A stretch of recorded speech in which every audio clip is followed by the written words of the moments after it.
దేవుని యొక్క పరిశుద్ధ నామములో మీ అందరికి కూడా మా యొక్క శుభాభివందనాలు తెలియజేస్తా ఉన్నాను దేవుని బిడ్డలారా.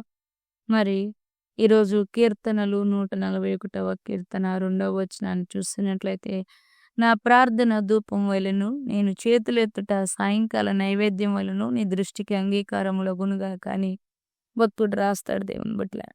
నిజంగా మన ప్రార్థన ఇప్పుడు కూడా ధూపం వలె దేవుణ్ణి చేరాలి.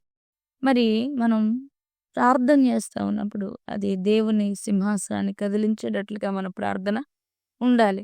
ఆ ప్రార్థన ద్వారా మనం రక్షింపబడాలి. ఆ ప్రార్థన ద్వారా దేవుని ద్వారా మనం పరలోక రాజ్యాన్ని పొందుకోవాలి దేవుని బిడ్డలారా. అయితే పాత నిబంధన కాలంలో ఏం జరిగేదంటే మరి బలులుండేది దేవుని బిడ్డలారా. ఈ విషయాన్ని మనం ప్రీవియస్ వీడియోలో కూడా ప్రత్యక్ష గుడారంలో విరోధులు ఆర్భటించిన దగ్గర చూసాం. ప్రత్యక్ష మరి ఆ యొక్క బలులు ఎలా ఉండేయంటే ప్రత్యక్ష గుడారంలో ఉన్నటువంటి ఆవరణంలో ఇత్తడి బలిపీఠం ఉండేది. ఆ ఇత్తడి బలిపీఠం మీద మరి కోడెలని ఏదో ఒక దాన్ని మరి పక్షులని, గువ్వలని, మేకలని, గొర్రెలని తెచ్చి మరి పాప పరిహారార్థ బలిగాను మరి 5 రకాల బలులు అర్పించేవాళ్ళమని మనం నేర్చుకున్నాం. అలాగే ప్రత్యక్ష గుడారంలో ఉన్నటువంటి పరిశుద్ధ స్థలంలో ధూపవేదిక బలిపీఠం మీద కూడా మరి ఎప్పుడు కూడా పరిమళ ధూపం వేయబడుతూ ఉండేదనమాట. 2 సార్లు పరిమళ ధూపం యాజకుడు యేసేవాడు దేవుని బిడ్డలారా. ఈ రెండిటి గురించి, ఈ రెండిటిలో ఉన్నటువంటి తారతమ్యాన్ని గురించి మనం ఈరోజు నేర్చుకుందాం. ఇత్తడి బలిపీఠం కింద ఉన్న నిప్పును మాత్రమే ధూపవేదిక బలిపీఠం మీదకి తీసుకురావాలి.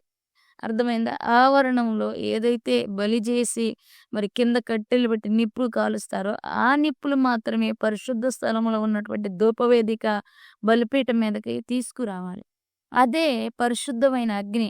అట్లా కాకుండా మన కోరాహు కుమారుల దానిలో కూడా చూస్తే అబీహు, నాదాబ్ అనే వాళ్ళు ఏం చేశారంటే వేరే యొక్క అన్ని అగ్నిని తెచ్చి శాపానికి గురైనట్లుగా కూడా మనం చూస్తా ఉన్నాం. కాబట్టి ప్రార్థనలో దేవునికి ఒక నియమం ఉంటుంది దేవుని బిడ్డలారా.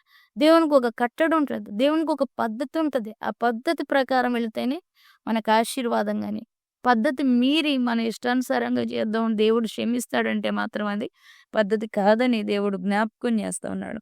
అయితే మీకు ఒక విషయాన్ని తెలియజేయాలి. దావీదు వృద్ధాప్యానికి వచ్చేస్తాడు. మొదటి రాజుల గ్రంథం 1వ అధ్యాయం చూస్తే వృద్ధాప్యానికి వచ్చేసినప్పుడు మరి అతనికి మరి వృద్ధాప్యంలో ఉంటా ఉన్నప్పుడు ఏం చేస్తాడంటే హగీతు కుమారుడైన అదోనియా ఏం చేస్తాడంటే గర్వించిన వాడై నేనే రాజునగుదును అనుకుని రథములను, గుర్రపు రౌతులను తన ముందుగా పరిగెత్తుటకు 50 మంది మనుషులను ఏర్పరచుకున్నాను. అతని తండ్రి నీవు ఇలాగున ఏల చేయుచున్నావని అతని చేత ఎప్పుడూ విచారించి అతని నొప్పి కలుగ చేయలేదు. చూచుటకు అతడు బహు సౌందర్యం గలవాడు. అబ్షాలోము తర్వాత పుట్టినటువంటి వాడు. ఈ మాటలు మొదటి రాజుల గ్రంథం 1వ అధ్యాయము మరి 5 నుండి కొన్ని వచనాలు చూస్తాం. అంటే తండ్రి వృద్ధాప్యానికి వచ్చాడు, మరణకాలం వచ్చింది, తండ్రి చనిపోతాడు గనక తన మరి మొదటి కుమారుడుగా అదోనియా ఏం చేయాలనుకుంటున్నాడంటే తనే మరి దావీదు రాజు తర్వాత రాజు అవ్వాలని ఆశ కలిగి ఉన్నాడు దేవుని బిడ్డలారా. తండ్రి దగ్గర విచారించకుండానే మరి తనకంటూ ఒక రాజ్యాన్ని ఏర్పాటు చేసుకుని తన తన తన వైపు ఉండే వారిని ఆకర్షించుకుంటూ ఉంటున్నటువంటి దినాలవి. తండ్రి వృద్ధాప్యంలోకి వచ్చాడు. ఎప్పుడు మరణం సంభవిస్తుందో తెలియని పరిస్థితి ఇదేమీ లేదు. కానీ రాజకీయంగా ఆ యొక్క దావీదు సీటు కోసం కొట్లాడుతూ జరుగుతున్నటువంటి సమయం అది. అయితే ఆ తర్వాత నాతాను ప్రవక్త ద్వారా మరి బత్షెబా ఎళ్ళి అయ్యా మరి సొలొమోను మహారాజు సొలొమోను పరిస్థితి ఏంటని అడిగినప్పుడు మరి దావీదు సొలొమోనుని రాజుగా అభిషేకించి అభిషిక్తుడిగా చేస్తాడు దేవుని బిడ్డలారా. అయితే మీకు ఒక విషయం చెప్పాలి.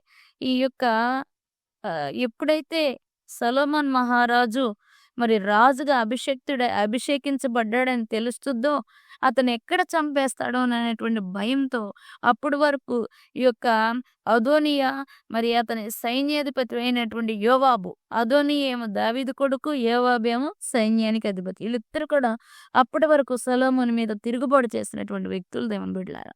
అయితే ఎప్పుడైతే ఈ సొలొమోన్ రాజు అయ్యాడని తెలిసాడో, అభిషిక్తుడయ్యాడని తెలిసాడో మరి రాజు కి చప్పట్ల ధ్వని శబ్దం వినపడతాం వీళ్ళ దాకా వచ్చిందో అదంతా కూడా రాసుల మొదటి గ్రంథంలో ఉంటుంది. మీరు చదవచ్చు తర్వాత. ఆ మాటలు ఇక వీళ్ళ చెవున పడంగానే గబగబా అదోనియా ఏం చేస్తాడంటే సొలొమోను ఎక్కడ చంపేస్తాడోనని వెళ్ళిపోయి ఇత్తడి బలిపీఠపు కొమ్ములను పట్టుకుంటాడు దేవుని బిడ్డలారా. ఆ మాటలు మనము రాజుల మొదటి గ్రంథం 1వ అధ్యాయము మరి 40 48లో మనం చూడొచ్చు దేవుని బిడ్డలారా. ఏమని ఉంటదంటే, నేను సజీవునై ఉండగా ఈ దినములు జరుగునట్లు నా సింహాసనం మీద ఆసీనుడొకడు ఇశ్రాయేలు దేవుడైన యెహోవా ఒకని నాకు దయచేసినందుకు ఆయనకి స్తోత్రం కలుగును గాక. అందుకు అదోనీయా పిలిచినవాడు భయపడి లేచి తమ తమ ఇండ్లకు వెళ్ళిపోయిరి. అదోనీయా పిలిచినవారు. అదోనీయా సొలొమోనుకు భయపడి లేచి బయలుదేరి బలిపీఠము కొమ్ములను పట్టుకొనెను. అదోనీయా రాజైన సొలొమోనుకు భయపడి బలిపీఠపు కొమ్ములను పట్టుకుని, రాజైన సొలొమోను తన సేవకుడైన నన్ను కత్తిచేత చంపకుండా ఈ దినమున నాకు ప్రమాణం చేయవలెనని మనవి చేయుచున్నట్లు సొలొమోనుకు సమాచారం రాగా, సొలొమోను ఇలాగు సెలవిచ్చెను. అతడు తన్ను యోగ్యునిగా అగుపరుచుకొనిన ఎడల అతని తలవరింటిలో ఒకటైనను కింద పడదు గాని అతని యందు దౌష్ట్యము కనబడిన యెడల అతనికి మరణశిక్ష వచ్చునని సెలవిచ్చి బలిపీఠం వద్ద నుండి అతన్ని పిలువనంపించెను. అతడు వచ్చి రాజైన సొలొమోను ఎదుట సాష్టాంగపడగా సొలొమోను అతనితో నీ ఇంటికి పొమ్మని సెలవిచ్చెను. దేవుని బిడ్డలారా చూసారా? వెంటనే ఏం చేశాడంటే, ఎవరైనా సరే తప్పు చేస్తే, ఎవరైనా సరే తిరుగుబాటు చేస్తే, పాపము చేస్తే ఆ రోజుల్లో ఏం జరిగేదంటే ఇత్తడి బలిపీఠపు కొమ్ములు పట్టుకుంటే వాళ్ళని శిక్షించడానికి గాని, చంపడానికి గాని అధికారం లేదు దేవుని పట్ల. కాబట్టి అదోనీయా తన అన్న అయినటువంటి హగ్గీతు కుమారుడు దావీదు కొడుకైనటువంటి మరి అదోనీయా ఏం చేశాడంటే తెలివిగా ఎళ్లి ఇత్తడి బలిపీఠపు కొమ్ములను పట్టుకుని తన ప్రాణాన్ని సొలొమోను రాజు చేతిలో నుండి కాపాడుకుంటాడు. అలాగే యోవాబు కూడా అదోనీయాకు సపోర్ట్ చేస్తున్న వ్యక్తి. ఇతనేం చేస్తాడంటే ఆ మాటలు కూడా మనం ఒకసారి చదువుకుందాం. ఆ మాటలు కూడా రాయబడి ఉన్నాయి. ఎక్కడుంటాయంటే మరి ఆ యొక్క ఆహ్, రాజుల మొదటి గ్రంథం 2వ అధ్యాయంలోనే మనం చూడొచ్చు. మరి ఎక్కడుంటాయంటే ఆ మాటలు 31 నుంచి మనం చూడొచ్చు దేవుని బిడ్డలారా. హ్మ్. యోవాబు ఏం చేస్తాడంటే ఇక్కడ 32 నేరు కుమారుడును ఇజ్రాయేలు వారి సమూహాధిపతి అయిన అబీనేరును ఏతెరు కుమారుని యూదావాని సైన్యాధిపతినైన అమష్యాను తన కంటే నీతిపరులను యోగ్యులను ఈ ఇద్దరు మనుషుల మీద పడి యోవాబు నా తండ్రి అయిన దావీదు ఎరగకుండా కత్తిచేత వాని చంపివేసిన గనుక అతడు దారబోసిన రక్తము యెహోవా అతని తల మీదకే రప్పించును. మరియు వీరు ప్రాణము దోషునకు యోవాబు అతని సంతతి వారు సదాకాలము ఉత్తరవాదులు అని చెప్తాడు దేవుని బిడ్డలారా. చూసారా? మరి ఇక్కడ కూడా ఏం చేస్తాడంటే ఈయనెళ్ళి ఏం చేస్తాడంటే చూడండి 28లో ఉంటది ఆ మాట. బలిపీఠ కొమ్ములను పట్టుకొనెను. 28వ వచనంలో చూడండి. యోవాబు అబ్షాలోము పక్షం అవలంబింపకపోయినను అదోనీయా పక్షం అవలంబించుండెను గనుక ఈ వర్తమానములు అతనికి రాగా అతడు పారిపోయి యెహోవా గుడారమునకు వచ్చి బలిపీఠపు కొమ్ములను పట్టుకొనెను. బలిపీఠపు కొమ్ములను పట్టుకున్న గడ ఇతడు చనిపోవడానికి గల కారణం ఏంటంటే ఎళ్లి ఆవరణంలో ఉన్నటువంటి ఇత్తడి బలిపీఠపు కొమ్ములను పట్టుకున్న వాళ్ళకే పాపక్షమాపణ. కానీ ఇతను అలా చేయడు. ఎళ్ళిపోయి పరిశుద్ధ స్థలంలో ఉన్నవాటి ధూపవేదిక బలిపీఠపు కొమ్మును పట్టుకుంటాడు. దీన్ని బట్టి నేను చెప్పొచ్చిందేంటంటే, నీ పాపం క్షమించబడకుండా నీ ప్రార్థన దేవునికి అంగీకారం అవ్వదు ప్రియులారా. నీ పాపం క్షమించబడాలి. అంటే నువ్వు ఇత్తడి బలిపీఠపు కొమ్ము పట్టుకుంటే నీ పాపం క్షమించబడినప్పుడు. అప్పుడు నువ్వు మొరపెడితే ఆ యొక్క ధూపవేదిక మీద ధూపం వేస్తున్నట్లు గనక ఆ ధూపవేదిక మీదకు ధూపం వెళ్ళి నీ ప్రార్థన అంగీకరించబడిద్ది దేవుని బిడ్డలారా. అంటే నీకిప్పుడు నువ్వు పాప క్షమాపణ పొందావు. నువ్వు అంగీకరించబడాలంటే ధూపవేదిక బలిపీఠానికి సాదృశ్యంగా ఉన్న యేసయ్య నామములోనే నీ ప్రార్థన పరలోకానికి చేరిద్ది అని నువ్వు జ్ఞాపకం చేసుకోవాలి. అందుకే అంటాడు కదా, మన పక్షంగా ఎప్పుడు కూడా నిత్యము ఎబ్రీ పత్రిక 7:25 అంటాడు. రోమా 8:26లో కూడా అంటాడు. ఏమంటాడు? నిత్యము మన పక్షంగా మరి ఉచ్చరింపశక్యంగా మూలుగులతో ప్రార్థన చేయడం, విజ్ఞాపన చేయడం యేసుక్రీస్తు ప్రభువారి పని అయి ఉందంట. ఆయన నిత్యం కూడా మన పక్షంగా మనం మాట్లాడనివి, మనం చెప్పలేనివి, మనం ఉచ్చరించలేనివి ఆయన మాట్లాడి చెబుతాడంట దేవుని బిడ్డలారా. అందుకే నీ ప్రార్థన యేసయ్య నామంలోనే అంగీకరించబడి. అందుకే నువ్వు ఇత్తడి బలిపీఠం దగ్గర నీ పాపాన్ని ఒప్పుకోవాలి. ధూపవేదిక బలిపీఠం దగ్గరకు వెళ్ళి ఏం చేయాలి? ఆ ధూపవేదిక బలిపీఠం ద్వారానే మందసం అంటే అతి పరిశుద్ధ స్థలంలోనికి నీ ప్రార్థన చేయాలి. అలాగే ఈరోజు నీవు పశ్చాత్తాపపడడం ద్వారానే నువ్వు యేసయ్య నామములోనే ఆ ధూపవేదిక బలిపీఠం ద్వారానే పరలోకానికి నీ యొక్క ప్రార్థన అంగీకరించబడింది దేవుని బిడ్డలారా.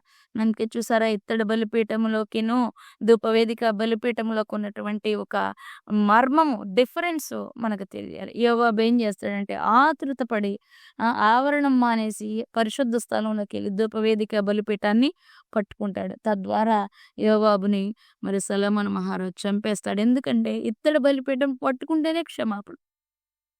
నువ్వు కూడా యేసయ్యని పట్టుకుంటేనే, యేసయ్య నామాన్ని ఒప్పుకుంటేనే క్షమాపణ.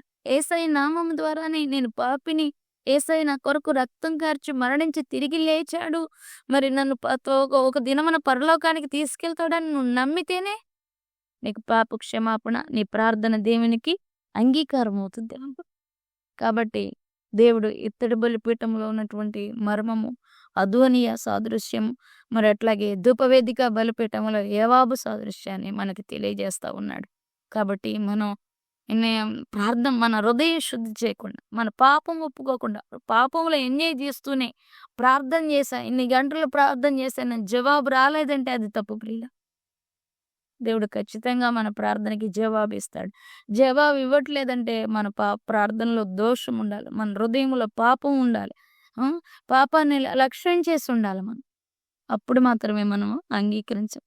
కాబట్టి ప్రభువు తెలియజేస్తా ఉన్నాడు, ముందు నీ దోషాన్ని ఒప్పుకున్నప్పుడు ప్రార్థన చేస్తే అది అంగీకృతంగా ఉంటుంది గనక ఆ రీతిగా చేయమని మరి ప్రభు ఈ మాటల ద్వారా, ఈ ప్రోగ్రాం ద్వారా తెలియజేస్తా ఉన్నాడు. అప్పుడు ఆశ్చర్యమైనటువంటి క్షమాపణ, ఆశ్చర్యమైన నీ ప్రార్థన అంగీకరించబడి నీకు దీవెన దేవుడు దయచేస్తాడు. మరణశిక్ష నుండి తప్పిస్తాడు దేవుడు. అదోనీయ తప్పించబడ్డాడు. ఎంతో క్రూరంగా పార్టీ పన్నాడు.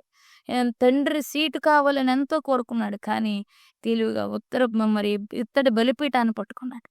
ఈరోజు నీకు ఎంత దోషంలో ఉన్నా మరి దేవుని దగ్గరికి రాగలిగేటువంటి ఆ విధానం తెలుసా? దేవుని దగ్గరకు వచ్చి ఆయన పాదాలు పట్టుకోవడం తెలుసా? ఆలోచన చేయాలి. మరి ఆ రీతిగా దేవుని దగ్గరకు వచ్చినప్పుడు క్షమాపణ దొరికితే నీ జీవితంలో గొప్ప మార్పుని మరి నువ్వు చూడగలుగుతావు. మరి దేవునితో ఆనందించగలుగుతావు. ఇటు మాటలు ప్రభు దీవించునిగాక. మరి ఆమేన్. మరి దయచేసి మీరు సబ్స్క్రైబ్ చేసుకోవాలని ప్రభు పేరిట తెలియజేస్తూ ఉన్నాను. లైక్ చేయండి, షేర్ చేయండి, కామెంట్ చేయండి. మరి సబ్స్క్రైబ్ చేసుకోమని కూడా ప్రభు పేరిట మరొకసారి జ్ఞాపకం చేస్తూ ఇటు మాటలు నేను ముగిస్తున్నాను. ఈ మాటలు దేవుడు దీవించునుగాక. ఆమేన్.